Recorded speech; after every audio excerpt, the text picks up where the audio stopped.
Good morning, this is James Bender with Waypoint Survival, and this morning I want to demonstrate proper ferro rod technique. Got my ferro rod here and my attached striker, and as I talked to you the other time, this is my knife that I designed for survival and bushcraft. It's called the Big Brother Bushcraft Blade, and I will be having some more videos on this in future days. But most of the time in survival, a lot of your instructors will tell you to use, the 90-degree back of the spine of the knife. And of course, I told you in a previous video, so you're striking, you're bringing sparks off. You've got the back of the blade, the sharpened part of the blade is towards you and up. And while this is an acceptable technique, and if you're an expert and you've done it a lot, you're probably going to be okay. It's a little dangerous for younger people and beginners, and so I don't recommend it to my students. And so I'll lay this knife down here.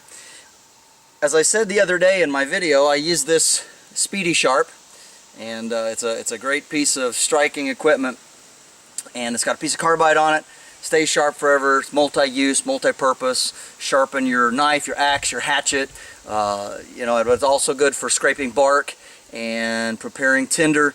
But it throws sparks off of a ferrocerium rod like nothing else. So I really enjoy it. I like it's multi-purpose, and it's attached permanently. I've got fire cord on here that says the inner strand.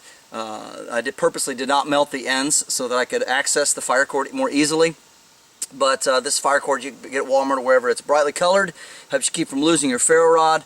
If you remember on, I believe it was season 2 of Alone, one of the guys had to quit the show because he lost his one and only ferro rod. He had no fire starter. He's on Vancouver Island, so obviously a very important deal. So this brightly colored cord, as well as the bright orange ferro rod striker, will help keep you from losing it. If you drop it or lay it down, you can't find it. So very big deal. All right, so here's the problem. Proper ferro rod technique. A lot of people will take, and I'll demonstrate here, I put some cedar fluff and some grapevine together here just to make a little tinder bundle in my fire lay here in the shelter. So a lot of people will take the ferro rod and they'll strike it this way, right? Okay, that's good, and it throws sparks. But part of the problem, even though these sparks are really hot, they're somewhere around 3,000 degrees, but the biggest issue is that as you strike it, they're losing heat. You're losing spark. The farther distance that it has to travel, the less heat you have to actually spark your tinder, and you want to keep it close. So that's one technique a lot of my students use, and they're far away and they're trying to strike it, and it just don't work so good. The other thing they'll sometimes teach you is to hold the striker and pull the ferro rod back. And again, that works good. And of course, with a striker like this, it throws off a massive amount of strikes and sparks. But what I prefer doing is actually putting the tip of my ferro rod into the tinder bundle, into the fire lay, and then doing short, quick strokes, keeping your distance very minimal so that you maximize the heat and the sparks going into your fire lay. So we're going to try it here and see what we can get going.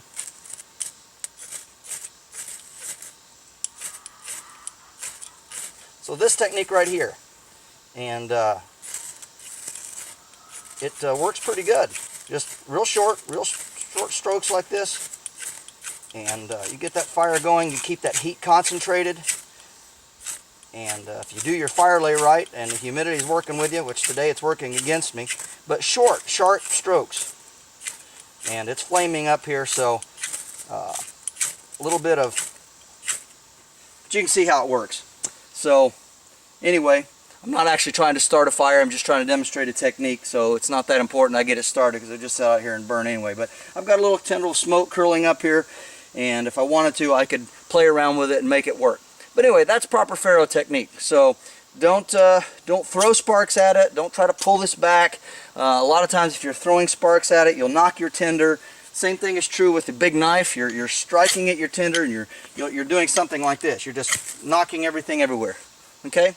So that's why I don't recommend it. Keep your stuff together, get your ferro rod right down in there, and give it a good strike.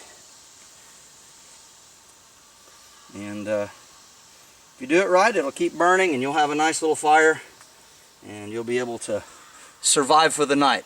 So that's it for today. Thanks for watching. This is James Bender with Waypoint Survival.